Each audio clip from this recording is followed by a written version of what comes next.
Sous les remparts de Rome et sous ces vastes plaines sont des antres profonds, des voûtes souterraines, qui depuis 2000 ans, creusées par les humains, donnèrent leurs rochers au palais des Romains. Avec ses monuments et sa magnificence, Rome entière sortit de cet abîme immense. Depuis, loin des regards et du fer des tyrans, l'Église, encore naissante, y cacha ses enfants, jusqu'au jour où, du sein de cette nuit profonde, triomphant à le vin donner des lois au monde, et marqué de sa croix les drapeaux des Césars. Jaloux de tout connaître, un jeune amant des arts, l'amour de ses parents, l'espoir de la peinture, brûlait de visiter cette demeure obscure de notre antique foi, vénérable berceau. Un fil dans une main et dans l'autre un flambeau, il entre. Il se confie à ces voûtes nombreuses qui croisent en tous sens leur route ténébreuse. Il aime à voir ce lieu, sa triste majesté, ces palais de la nuit, cette sombre cité, ces temples où le Christ vit ses premiers fidèles, et de ces grands tombeaux, les ombres éternelles. Dans un coin écarté se présente un réduit, mystérieux asile, où l'espoir le conduit. Il voit des vases saints et des urnes pieuses, des vierges, des martyrs, des dépouilles précieuses. Il saisit ce trésor, il veut poursuivre. Hélas, il a perdu le fil qui conduisait ses pas. Il cherche, mais en vain. Il s'égare, il se trouble. Il s'éloigne, il revient, et sa crainte redouble. Il prend tous les chemins que lui montre la peur. Enfin, de route en route, et d'erreur en erreur dans les enfoncements de cette obscure enceinte, il trouve un vaste espace, effrayant labyrinthe, d'où 20 chemins divers conduisent alentour. Lequel choisir? Lequel doit le conduire au jour? Il les consulte tous, il les prend, il les quitte, l'effroi suspend ses pas, l'effroi les précipite. Il appelle. L'écho redouble sa frayeur. De sinistres pensées viennent glacer son cœur.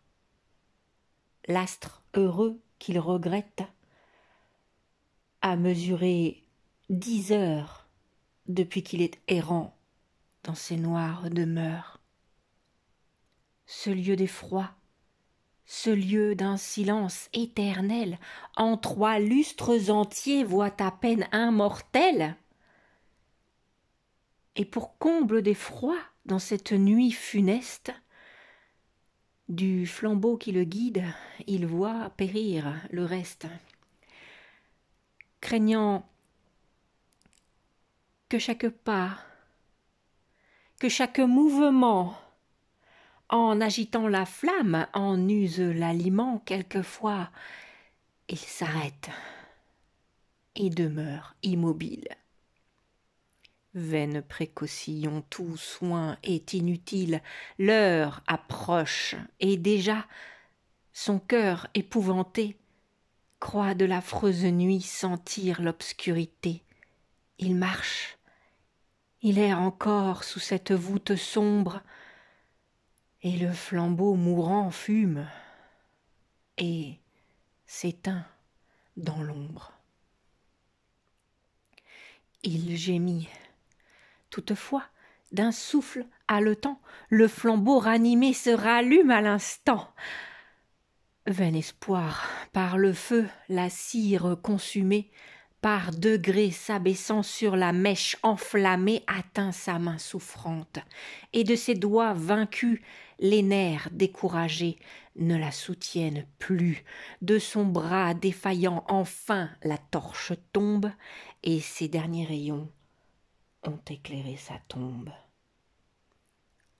Oh, toi, qui, d'Ugolin, traça l'affreux tableau, terrible Dante, viens, prête-moi ton pinceau, prête-moi tes couleurs, peins dans ces noirs dédales, dans la profonde horreur des ombres sépulcrales, ce malheureux qui compte un siècle par instant. Seul. Les malheureux ne sont pas seuls longtemps. L'imagination de fantômes funèbres peuple leur solitude et remplit leurs ténèbres. L'infortuné déjà voit son spectre hideux, le délire brûlant, le désespoir affreux, la mort. Non cette mort qui plaît à la victoire, qui vole avec la foudre et que part la gloire, mais lente, mais horrible, et traînant par la main la faim qui se déchire et se ronge le sein. Son sang, à ses pensées, s'arrête dans ses veines. Et quels regrets touchants viennent aigrir ses peines, ses parents, ses amis qu'il ne reverra plus, et ses nobles travaux qu'il laissa suspendus, ces travaux qui devaient illustrer sa mémoire, qui donnaient le bonheur et promettaient la gloire. Et celle dont l'amour, celle dont le souris fut son plus doux éloge et son plus digne prix. Quelques pleurs de ses yeux coulent à cette image, versée par le regret et séchée par la rage. Cependant, il espère. Il pense quelquefois entrevoir des clartés, distinguer une voix. Il regarde, il écoute. Hélas, dans l'ombre immense, il ne voit que la nuit, n'entend que le silence.